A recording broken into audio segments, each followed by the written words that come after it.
Shalom, shalom à toutes et à tous dans le nom de notre Seigneur Jésus-Christ. C'est le berger James, c'est encore une joie pour moi de partager dans la grâce de notre Seigneur Jésus-Christ les mystères, les clés. Je dis toujours, c'est l'heure de la manifestation de la gloire. Et pour manifester la gloire de notre Dieu, il nous faut les clés. Et le Saint-Esprit passe toujours par des opportunités comme celle-ci pour pouvoir véhiculer ces clés, ces secrets aux assoiffés du corps de Christ dans les derniers moments. Et avant de recevoir ces clés, rentrons en intimité avec le Saint-Esprit dans la prière. Saint-Esprit, nous sommes rentrés dans une heure très favorable pour le corps de Christ. Les portes des cieux sont ouvertes. Depuis la résurrection de notre Seigneur Jésus-Christ, jusqu'au moment où tu es descendu sur la terre, tu as gardé les portes des cieux ouvertes, afin que nous, les élus, nous puissions avoir accès aux mystères qui sont cachés. L'heure est arrivée, manifeste ta gloire à travers cet enseignement au nom de Jésus-Christ. Amen. Je voudrais partager avec vous les assoiffés du corps de Christ. C'est un mystère, c'est une clé. Et j'ai intitulé à ce message les 3 dons les meilleurs du Saint-Esprit.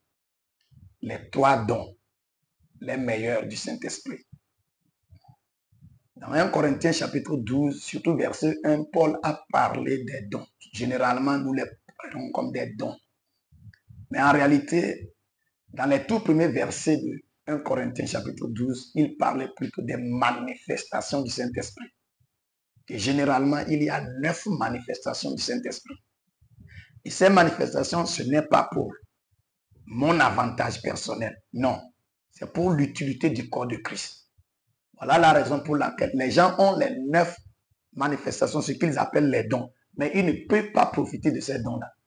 Parce que ce ne sont pas des dons pour celui qui a ça. Non, ce sont des dons que le Saint-Esprit manifeste à travers une personne pour le bien de l'utilité de tout le corps de Christ. Mais en ce qui concerne moi personnellement, qui est le Saint-Esprit, quel est mon avantage? Je profite de quoi du Saint-Esprit? Maintenant, chapitre 12. 1 Corinthiens verset 31, là vous allez voir, Paul a essayé d'introduire un autre sujet carrément, aspirer aux dons les meilleurs. Aspirer aux dons les meilleurs.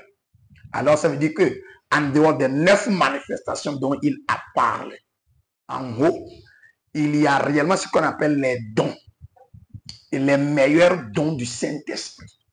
En ce moment, c'est-à-dire que lorsque tu reçois le Saint-Esprit, c'est à toi qu'il donne ces dons-là et c'est ce que tu vas utiliser pour ta transformation, ton progrès, ta prospérité.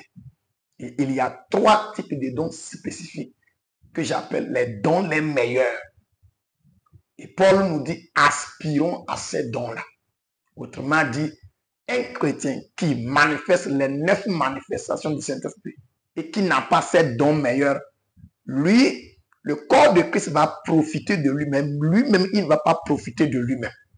Et ça fait que d'autres, quand ils ont des problèmes, ils viennent vers lui. Mais quand lui-même, il a des problèmes, il ne sait pas comment produire de la solution. C'est les dons les meilleurs qui te permettent, toi qui as le Saint-Esprit, d'accéder à une dimension élevée. Alors, quels sont ces dons? Il y a 3 types de dons que le Saint-Esprit te donne lorsqu'il vient en toi. Lorsqu'il est avec toi, ce sont ces dons-là qu'il te donne. Il te remet ces dons-là. Et c'est avec ces dons-là, tu vas manifester la gloire. Le tout premier don de ces 3 dons que j'appelle les dons les meilleurs, c'est la personne de Dieu. Quand le Saint-Esprit vient sur toi, la toute première chose, ou bien le tout premier don qu'il introduit en toi, c'est la personne de Dieu. Et immédiatement, toi qui es humain, tu perds cette nature humaine et tu accèdes à la nature divine. En ce moment, tu deviens ce qu'on appelle une nouvelle créature.